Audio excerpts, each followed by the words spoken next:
Right, again.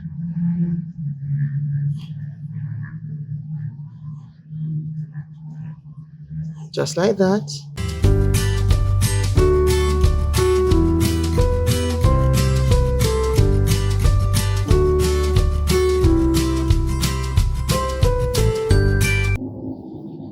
Hi everyone, welcome back to Blessings from the Garden. My name is Soraya.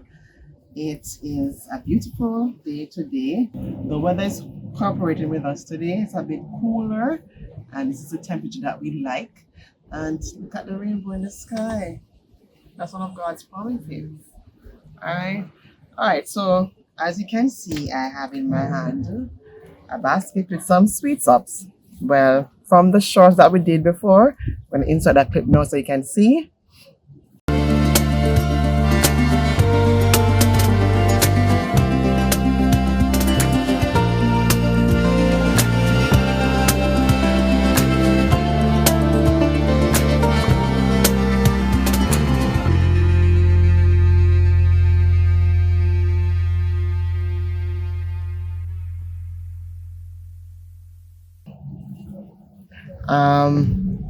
We have gotten some SWEETSOPs and we had some of them, but I was going to throw away these stems.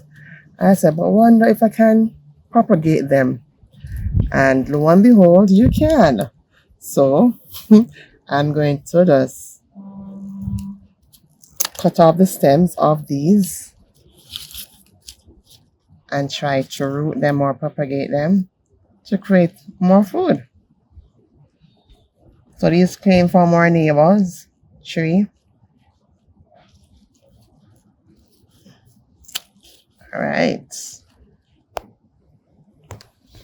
And the reason that they can be propagated, if you look closely, you see some nodes along the stem, and this is where the leaves, the newer leaves will come through these nodes.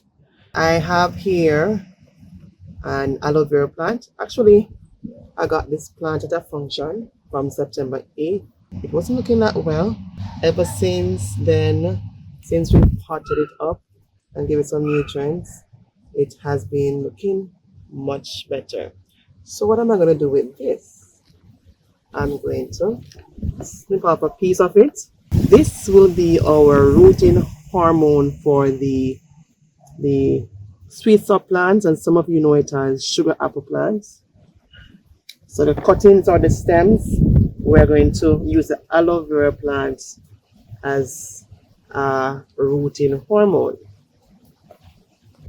Alright, so what I'm doing is just scraping off a bit of the rougher bark of the cutting or the stem, and this will allow the aloe vera to be more effective.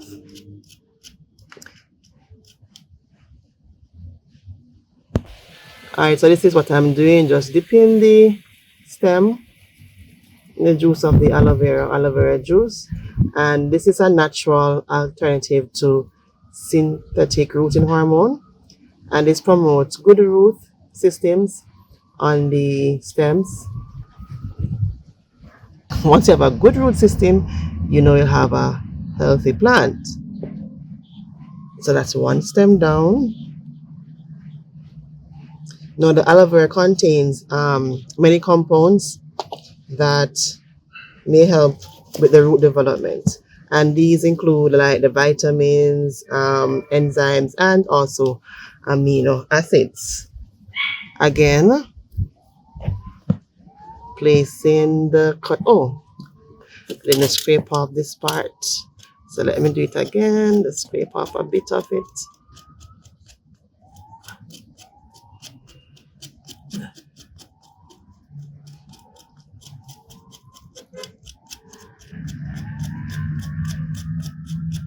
All right, again.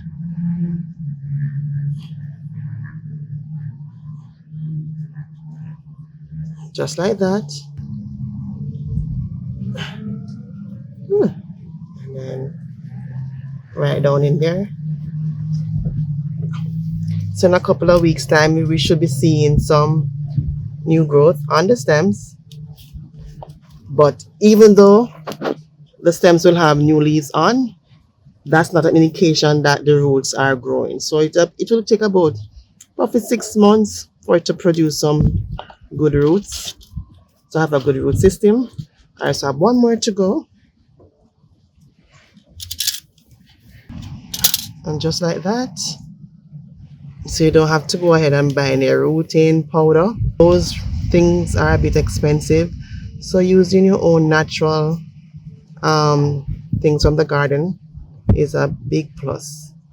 Alright, that's pretty much it for our cuttings of sugar apple, as some of you may know it. And in Jamaica we say SWEETSOP.